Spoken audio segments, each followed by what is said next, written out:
This is another 6-player fixed card game which is being played on Europe Advanced map. The green player is a novice, the yellow and pink players are beginners, and the black and white players are intermediates. And looking to my troop setup, it seems that France is the most reasonable continent for me to go for. So let's just capture it straight away. I mean, if someone wanted to prevent me from holding it, then they would invade me anyway. So I think there's no reason to wait for some more additional turns when there are even 4 borders to guard.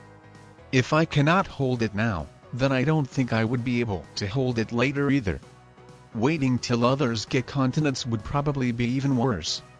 In this map the continental troop bonuses are big, so by being without a continent I would end up being in a big disadvantage, probably losing the game. So far other players are letting me hold France. We are going to see if the yellow player is going to let me hold it too or not. I think it's probably the moment which decides my fate the most. I either end up having as big chances to win as others who get a continent as well, or I immediately lose. And alright, even though the yellow player didn't answer to my alliance request, he still not ended up invading me, which is a very promising sign. I'm so happy to receive that troop bonus. And so far I decided to put my troops in the middle of the continent, to the territory which connects to all of my borders, over the borders themselves, as I wouldn't be able to properly guard all of the borders either way, and if I put some more troops on the yellow player's border, then I think he would see it being very threatening and considered invading me.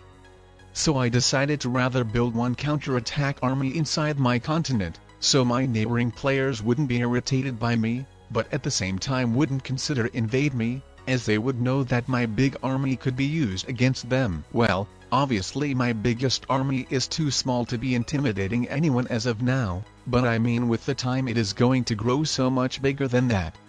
To be more safe I decided to send the alliance request to everyone in this game. As I think in this game I will rather try to play passively over than looking to fight someone. I mean, I would probably only attack someone if I knew that I could easily prevail in that fight, when I knew that I could get rid of that player for once and all. And at first I sent the alliance request to everyone except the black player, with one of the reasons being of it being his turn, so I didn't want to interrupt him when he was making his first move. And then after that it wasn't really needed for me to send the alliance request for black, as he was far away from me and didn't have many troops near. But since I sent an alliance request to all other players, I decided to send him an alliance request as well. But while at first the alliance with the black player wasn't really needed, now it's good to have it with him for sure, with me capturing a continent next to him, so I would be sure that he doesn't invade me. I think my current plan will be to capture as many continents as possible, as long as others let me hold them. In this map the troop bonuses are very important, so if I want to have decent chances to win then I must grow strong, otherwise if I am weak, then I will be destroyed by others. I think to put my troops into one big army when not having any continent at all, wouldn't really work out well on this map at all. I think this map is like arms race, so I have to expand more and more. I have to be dominating the game rather than being in a survival state. The weak players will be doomed to lose. So as long as the strongest nations don't start to fight each other, and because of it I really enjoy being in the alliances with the green and yellow players, because they are the ones who seem to be using the same strategy as me as well. And that's a very good thing that we are neighboring a lot with each other, so I don't have to worry that much about my borders. Though I was actually considering betraying the yellow player and trying to take over Spain with eventually destroying him.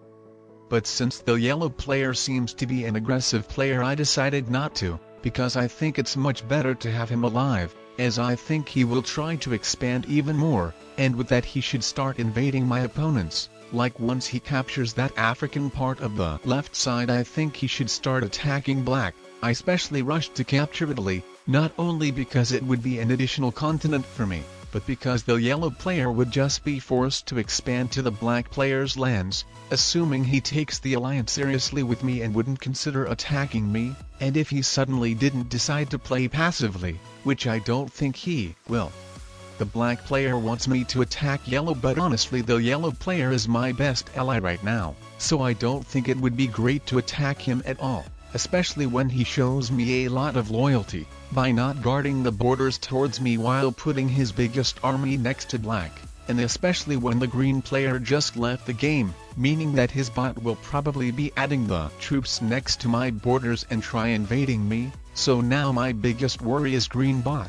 I have to make sure to still hold my France and Italy continents, as otherwise if I start a war with yellow, then by being attacked by yellow from the left, and by being attacked by the green bot from the right, I would just simply get destroyed, especially if the white player betrayed me and joined them as well. Even though I have an alliance with the white player, I don't trust him that much. He's more about a neutral player for me, with him guarding Great Britain very well against me. I don't think he takes my alliance too seriously, like for example the yellow player is. And I mean, we are in a very mutually beneficial alliance with the yellow player. We don't guard against each other at all while letting each other capture multiple continents, so we would maximize our chances to become the strongest and get to crush our opponents easily. Actually, I'm very happy with the yellow player after him so drastically wiping out the black player from his captured continent. I think the same destiny is awaiting for the pink player as well. And meanwhile I think I will get rid of the green bot, so I could expand myself to its lands and taking its continental troop bonuses for myself. And with the white player crushing the black bot, it seems it will be a 3-player endgame among yellow, me and white. The white player put his gotten troops to his other border, so now I trust the white player much more.